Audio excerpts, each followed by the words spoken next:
ఉపకరించబోతున్నటువంటి పరిణామం ఈ నేపథ్యంలో ఏం జరగచ్చు? చాలా కీలకం.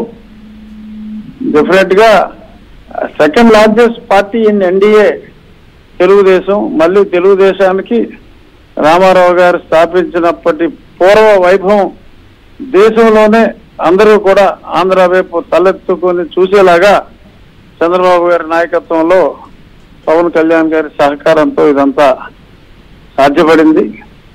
చెప్పాలి అంటే ఈ విజయంలో డెఫినెట్ గా 4 సంవత్సరాల నుంచి నా పోరాటం నేను చేస్తున్నా. బట్ ఇంత ఇబ్బందులు పెట్టినా మరి మీడియా పరంగా మరి ఆంధ్రజ్యోతి కానీ మరి ఈటీవీ ఆర్ ఈనాడు పేపర్ కానీ TV5 కానీ ఎన్ని అరాచకాలు పెట్టినా నాతో పాటు నన్ను A1 గా మిమ్మల్ని A2 గా TV5ని A3 గా ఆర్ ఆల్ A2 మీరు A3 మన మీద ఎన్ని కేసులు పెట్టినా కూడా మనందరం కూడా చంద్రబాబు నాయుడు గారికి అండగా ఉండి అంటే ప్రజలకు అండగా ఉండి మన అందరి పాత్ర కూడా ప్రముఖ పాత్ర ఎస్ చంద్రబాబు గారు కళ్యాణ్ గారు నో డౌట్.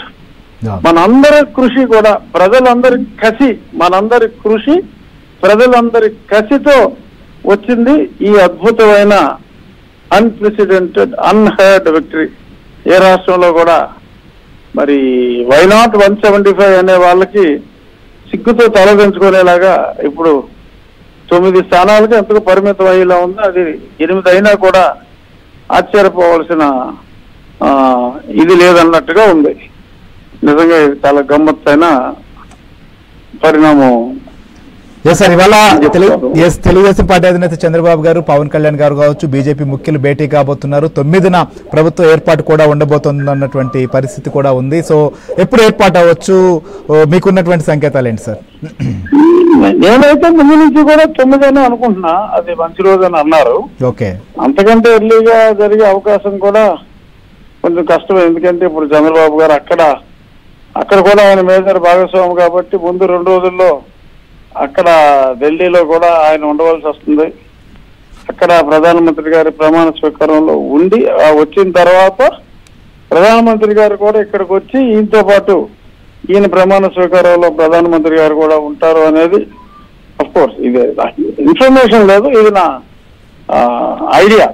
అంటే ఈ రకంగానే ఉండే అవకాశం ఉంది. ఎందుకంటే ముందు అక్కడ ప్రమాణ స్వీకారం జరగాలి. అక్కడ చంద్రబాబు గారు డెఫినెట్ గా రాబోయే 2-3 రోజులు అక్కడే ఉంటారని నేను అనుకుంటున్నా. ఆ తర్వాత ఇక్కడ this is my guess. Okay okay sir, ముఖ్యంగా ఉండి ప్రజలు మీకు ఒక అద్భుతమైన విజయాన్ని అందించారు. ప్రత్యక్షంగా